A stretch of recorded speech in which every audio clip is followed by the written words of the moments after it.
இவங்க பாதிக்கப்பட்டவங்களுக்காக கம்ப்ளைண்ட் கொடுக்க வந்து நாங்க 18ஆம் தேதி கமிஷனர் ஆபீஸ் போனோம். அங்க வந்து கேஸ் இங்க ஃபார்வர்ட் பண்றேன்னு சொன்னாங்க மகளிர் போலீஸ் ஸ்டேஷனுக்கு. அதுக்கப்புறம் இங்க வந்தா இங்க எஃப்ஐஆர் போடல. நாங்க திருப்பி 22ஆம் தேதி டிசி ஆபீஸ் போயிட்டு இவங்கள கம்ப்ளைண்ட் எடுக்க சொல்லி ரிமாண்ட் பண்ண சொன்னோம் அக்யூஸ்ட. பட் அது பண்ணல.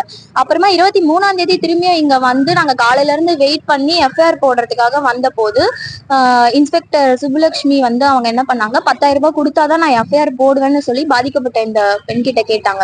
சோ இவங்க இருக்கிற கஷ்டத்திலயுமே வந்து பாத்தீங்கன்னா கடன் வாங்கி 10,000 ரூபாய் கொடுத்து எஃப்ஐஆர் போட வச்சாங்க. சோ எஃப்ஐஆரோட காப்பி இது. சோ எஃப்ஐஆர் போட வச்சதுக்கு அப்புறமே பாத்தீங்கன்னா எந்த ஆக்ஷனுமே எடுக்கல. சோ 7 நாட்கள் மேல ஆயிடுச்சு. 7 நாட்களுமே இவங்க காலையில இருந்து நைட்டு வரைக்கும் இந்த ஸ்டேஷன்லயே தான் இருக்காங்க. 8 மாசம் பிரெக்னண்டா இருக்காங்க அவங்க. ஆனாலுமே வந்து இவங்களை ஏதாவது கூப்பிட்டு கொஸ்டின் பண்ணணும், இந்த கேஸுக்கு ஏதாவது ஒரு முடிவு வரணும்னு டெய்லியும் வராங்க. யாருமே இதை வந்து இங்க எதுவுமே பண்ணல. சோ அப்படி இருக்கும்போது திருப்பியும் நாங்க டிசி ஆபீஸ் போய் இந்த எஃப்ஐஆர் நாங்க ஃபார்வர்ட் பண்ணும்போது என்ன சொன்னாங்கன்னா, நாங்க ரிமாண்ட் பண்றோம் கூப்பிட்டு, இதுக்கான நீதியை நாங்க வாங்கி தரோம்னு சொன்னாங்க. அதுக்கப்புறமா நாங்க வந்தும் எதுவுமே எடுக்கல. இன்னைக்கு வந்து பாத்தீங்கன்னா அக்யூஸ்ட் வந்து ஸ்டேஷனுக்கு வந்திருந்தாரு. பட் வந்திருந்தாலுமே வந்து அவரை எந்த ஒரு கேள்வியுமே கேட்கல, எந்த ஒரு ஆக்ஷனுமே எடுக்கல.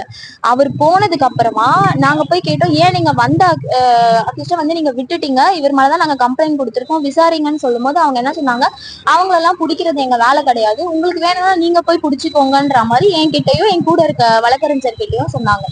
சோ இப்ப அவங்க போனதுக்கு அப்புறம் இந்த இளங்கோன்றவர் போனதுக்கு அப்புறம் ஸ்டேஷன்ல இருந்து இவங்களை கூப்பிட்டுட்டு இவங்களதான் வந்து ரொம்ப கேள்வி கேட்கறாங்க.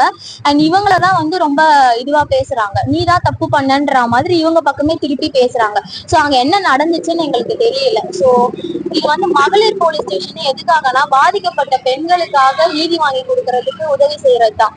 ஆனா பாத்தீங்கன்னா இவங்க குறைஞ்சது ஒரு 10 நாள் மேல இந்த கேஸ்க்காக ரொம்ப அலைஞ்சிருப்பாங்க. கமிஷனர் ஆபீஸ், டிசி ஆபீஸ், அது மட்டும் இல்லாம இந்த ஸ்டேஷனுக்கு டெய்லியும் வராங்க. பட் ஆனா எஃப்ஐஆர் போட்டு ஒரு ஆக்ஷனும் இது வரைக்கும் எடுக்கல. 7 நாட்கள் ஆச்சு. ஆனா இன்னைக்கு வந்த அக்யூஸ்டையும் அவங்க எதுவுமே கேட்காம அனுப்பிட்டாங்க. ஸ்டேஷன்ல இருந்து கேட்டா அது குடிக்கிறது எங்க வேலை இல்லைன்னு சொல்லிட்டாங்க.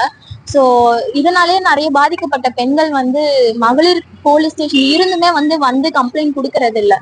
சோ இது ஒரு எஃப்ஐஆர் போடுறதுக்கே பாதிக்கப்பட்ட பெண் கிட்ட 10,000 ரூபாய் கேட்டிருக்காங்க, நீ கொடுத்தாதான் நான் போடுவேன் அப்படின்னு சொல்லி. ஆனா எஃப்ஐஆர் வந்து கடமைக்காக போட்டுட்டு அது எந்த ஆக்ஷனுமே எடுக்கல.